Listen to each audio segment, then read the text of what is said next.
Hi everyone, my name is Eamon. We are the Supergroup and I am the Scrum Master. And our project is about creating a customizable business intelligence tool for trading data. We've come a long way and passed a lot of milestones. Me and my group worked on various aspects of the project. So I am going to talk about all the phases that we went through for our project. So firstly, we navigated through the inception and elaboration phases, where we planned and refined our project in the analysis and design phase. These initial steps, they laid out a foundation for success and setting the stage for what was about to come. And then we moved forward to the implementation and testing part, where we kept on testing our design. Then we moved to the construction phase, where our code base was almost finalized, and we were just making sure that everything was working. Now we're involved in the configuration and change management in the transition phase of our agile development process. So basically, this it represents a change from a comprehensive design and construction to a more dynamic system fine-tuning. Also, a major thing to remember is that we used high cohesion and low coupling, and that made the design adaptable to changes. And we also employed the polymorph pattern, the group of four singleton pattern, and the Xerox MVC pattern. Now I am going to pass it to Shafat, who is going to talk about his parts.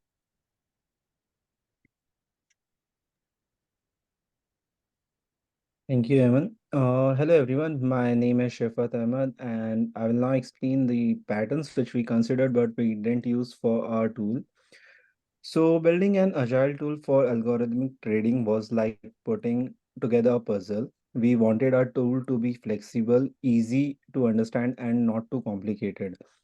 Let's dive into the choices we made and how they shaped our tool.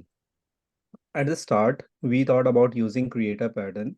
It sounded good because it promised to make things clear and easy to reuse. But as we worked on it, we realized we didn't need one specific class to create everything. Our team decided to let different classes share the job of creating things. This made our tool more flexible, and we didn't have to do a lot of extra work to keep it running smoothly. Then came the idea of using controller pattern. It's like having someone in charge of making sure everything happens in the right order. We thought about it, but our tool is like a team where everyone works together. So we didn't really need one boss to control everything. We chose to keep things simple and let everyone on the team contribute to how our tool works. It turned out to be a good choice because our tools stay quick and responsive to changes. We also thought about using pure fabrication patterns. It's like creating a pretend class just to make things organized. But as we look at a project, we saw that our real classes were already working well together. We didn't need to create extra pretend classes. Keeping things simple and working with what we had made our tool fit together naturally. Further patterns which we considered but we didn't use will be explained by my team member Tejveer. Thank you.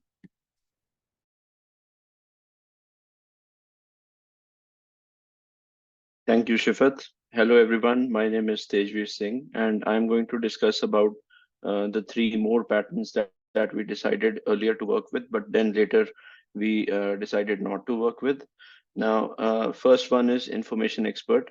So while the information expert pattern emphasizes assigning responsibilities based on knowledge possession, in the development of our algorithmic trading tool, we found that responsibilities were naturally balanced among various classes. Our architecture, focusing on high cohesion and low coupling, facilitated a design where no single class served as a central information holder. So, this approach ensured simplicity and efficiency, aligning with our commitment to creating a flexible and coherent system. Then second is indirection. So the indirection pattern was considered to manage dependencies between classes. However, our project structure, characterized by direct but well-defined relationships, negated the need for intermediary objects. Our design philosophy, prioritizing simplicity and direct communication, allowed us to achieve low coupling without the complexity of additional indirection layers, thus maintaining the agility and clarity of our trading tool.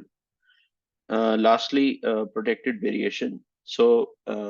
In our algorithmic trading tool, the stability of components and data sources meant that the protected variation pattern was less relevant. Our design's resilience to change reduced necessity for protective interfaces around varying elements, adhering to our principles of high cohesion and low coupling.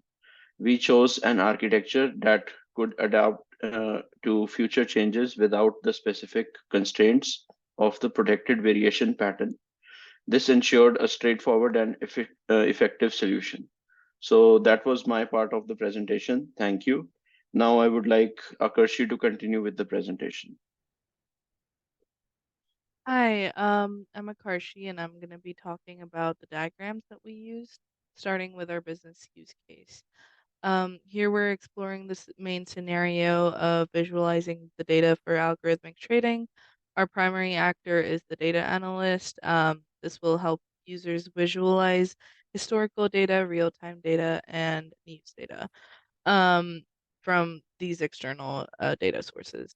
We have also updated our use case to add the admin that cleans and prepares the meta-based graphics data that has heavy CPU usage. Now we're moving on to the business intelligence system sequence diagram. We see how our tasks work and in what order. We see that the data warehouse has remote stock information services, which are basically our external sources of data like Alpha Vantage, Yahoo Finance, newsapi.org, and local metadatabase. Now, when moving down to our model view controller diagram, this helps us look at the separation of functions. As we use the low coupling pattern, we can also switch our components at will, as each component has a clear and well-defined function. It promotes a high cohesion pattern. And then in our class diagram, in our class diagram, you see the ticker implementation has a not implemented error, which forces the subclasses to do their own implementation. And then this provides us with a polymorphic pattern. The Historia graph class implements the singleton pattern, as we can see by the 1 in the corner. And then the meta-based graphics generation is CPU intensive, so we use the lazy singleton pattern. And this reduces overhead by only instantiating when actually used and not when the program runs. Now I'll pass it on to Jesper to do the demo.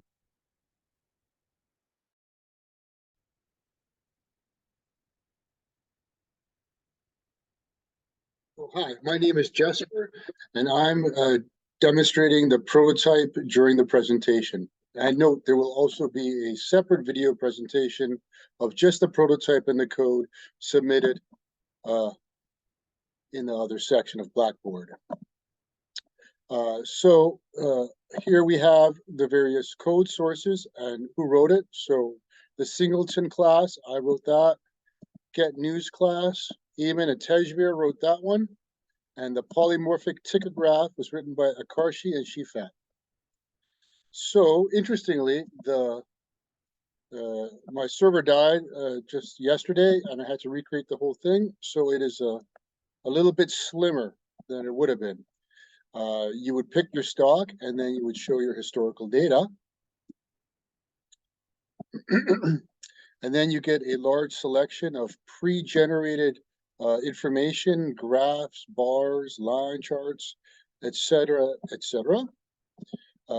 Then you can also get your news data, which will tell you about your pricing. So here we're looking at Tesla is suing Sweden for something that they did. And then we can go back and get some real-time data. If there is some strange occurrences, we could check the last prices, but unfortunately the stock market is closed It will not open until tomorrow. So these are the last prices, and nothing much is going on there. And then finally, to make sure that we have not overusing the 10% of API permitted for the metabase, we generated our own ticker and graphic from Python, where we check out the opening, closing, highs, and lows prices for the last 10 marks, the last 10 ticks. And then in the future, we'll add more options to generate longer historical frame or different pricing combinations, et cetera, et cetera. So yeah, so that's our basic BI tool. We used our LAMP server with MariaDB, Apache, PHP, virtual environments, et cetera, et cetera. And of course, PHP MyAdmin to clean the data and import it. And now I will hand the recording back to Eamon to finish up. Thank you very much. Okay, so in conclusion, we worked on creating algorithmic trading in a step-by-step way. We started with good planning and testing, making sure that everything is strong and it follows the rules. We also used smart design ideas to make a strong system, and the use of various graph patterns was crucial for a strong system architecture. Our agile approach, it provided a smooth transition, which also allowed for continuous improvement. In the future, we plan to combine technical and fundamental analysis to further enhance our system. This approach, it is going to help us to make sure that our system stays adaptive and effective for the dynamic financial markets. And here are our references that we used. So this is everything for our project. Thank you.